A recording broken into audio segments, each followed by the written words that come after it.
po wielu miesiącach przygotowań, oczekiwań nadeszła ta chwila. Możemy rozpocząć Piąty Kongres. Chciałam przypomnieć motto kongresu, które też wyznacza kierunek tego, czym się będziemy tutaj zajmować. Potrzebujemy definicji power of the media, siły albo władzy mediów, która będzie wystarczająco jasna, aby uchwycić zagrożenia, jakie może stwarzać dla demokracji, oraz wystarczająco skomplikowana, żeby móc w pełni ocenić jej kanały, sieci, uczestników i efekty.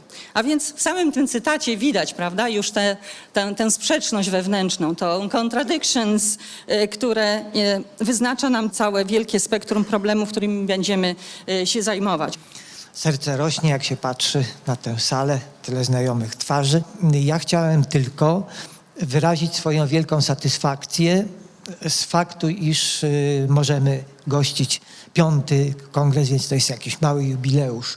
I życzę Państwu też, aby te 3 dni spędzone w Warszawie były z pożytkiem nie tylko dla dyscypliny, nie tylko dla Waszych środowisk naukowych, ale także dla Was osobiście, dla Waszego rozwoju naukowego. Kongres jest przede wszystkim okazją do tego, aby uświadomić sobie, jaki jest status tej dyscypliny i jakie są przed nami wyzwania. Uważam Piąty jubileuszowy Kongres Polskiego Towarzystwa Komunikacji Społecznej za otwarty.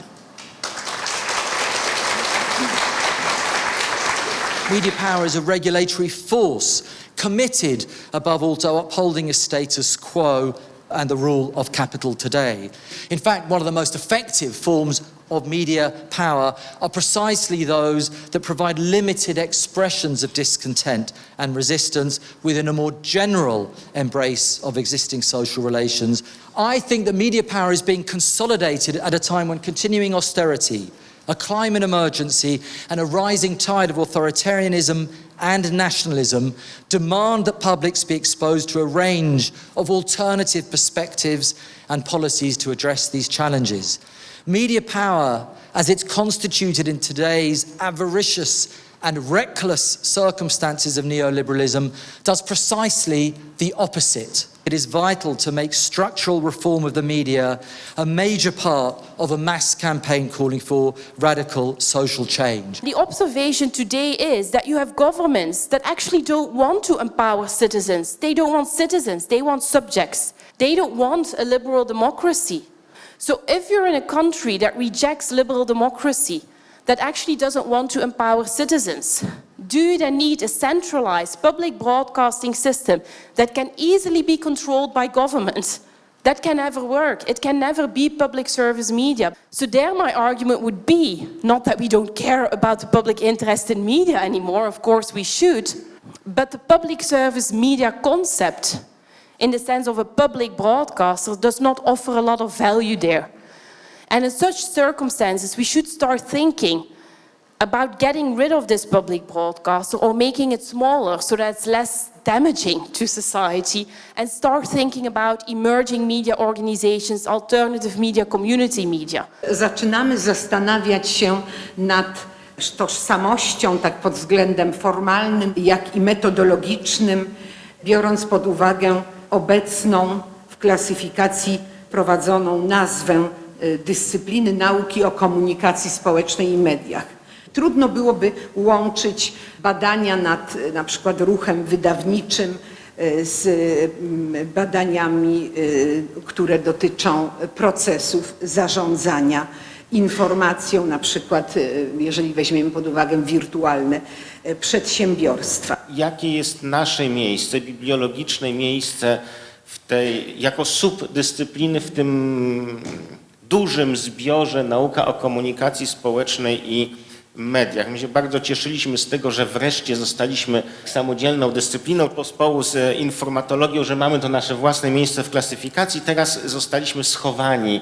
To jest ten moment, który daje nam możliwość głębszego oddechu, ale też moment, który pozwoli nam pokazać, że bibliologia jest istotna, jest ważna i że nie należy jej rozmywać właśnie w tej dyscyplinie. Oczywiście możemy powiedzieć, że mieścimy się jakoś tam w kategorii interdyscyplinarności, prawda?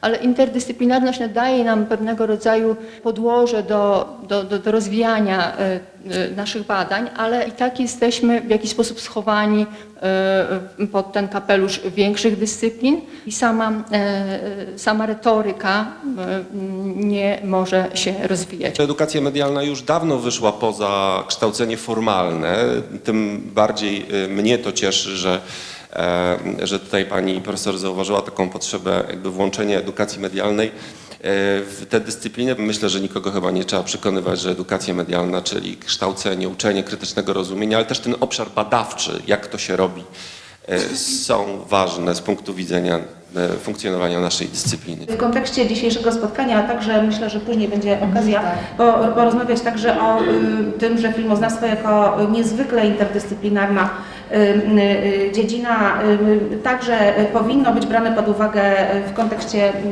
nauk o komunikacji społecznej. Dziedzina public relations jest bardzo ważną dziedziną, która nie została uwzględniona w naukach o komunikacji społecznej i mediów, co uważam za dużą stratę. Sama dziedzina ma 100 lat. Z racji tego, że PR jest dziedziną praktyczną i ta teoria z praktyką musi się silnie łączyć. Journalism as effective labor is about passion. I hope for all of us that we feel passionate now and then, but if you do, you know what passion is all about. Temporariness, right? You cannot sustain passion. When somebody says, what do I do with my life? Well, you follow your passion. It's very dangerous advice because that passion will immediately implode at some point. This notion of autonomy, it's the holy grail for any creative worker anywhere in the world, obviously. For journalists, very important.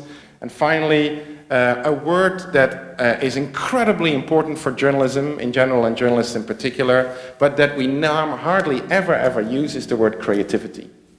The ability to play, to come up with new ways of storytelling, experiment, but the professional identity, the dominant professional identity of journalists doesn't even mention creativity. Studying social media discussions, both in form and substance, demands contextualization as much as we can for hypothesis, for proxies, and for evaluation of results.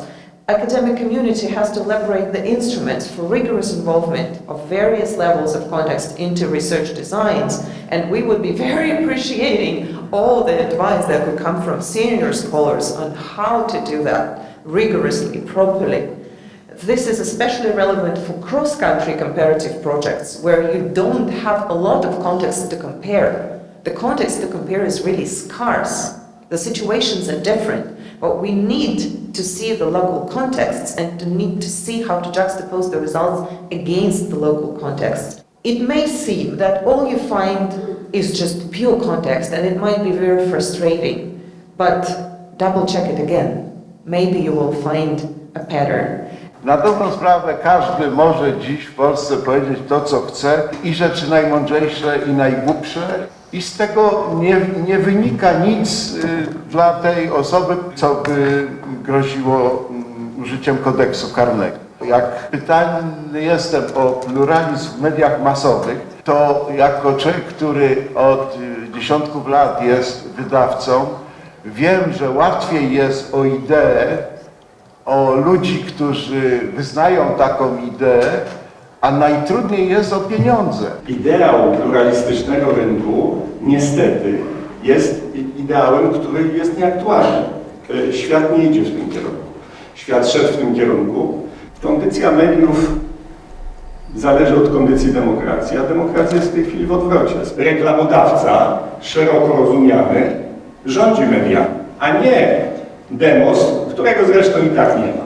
Dziennikarstwo ulega zmianie każdego dnia i w każdej chwili, a wiele z procesów dziennikarstwa dokonuje się współcześnie poza organizacją dziennikarską. Stary ład, do którego jesteśmy też w pewnym sensie jeszcze przyzwyczajeni i być może pewne pozostałości jeszcze tutaj funkcjonują, on był bardzo mocno zaakcentowany, kiedy zastanawialiśmy się, jaka jest też przyszłość mediów publicznych. Przyszłość jest szczególnie ważna, ponieważ ona pokazuje wielorakość kierunków, w których zmierzają nauki o komunikacji społecznej i mediach. Proszę Państwa, pojawiły się takie wątki, jak drony na przykład, jak biometria, jak poszerzona rzeczywistość i wirtualna rzeczywistość. To jest również niesłychanie istotne w perspektywie nie tego, co nas czeka, ale co już się dzieje.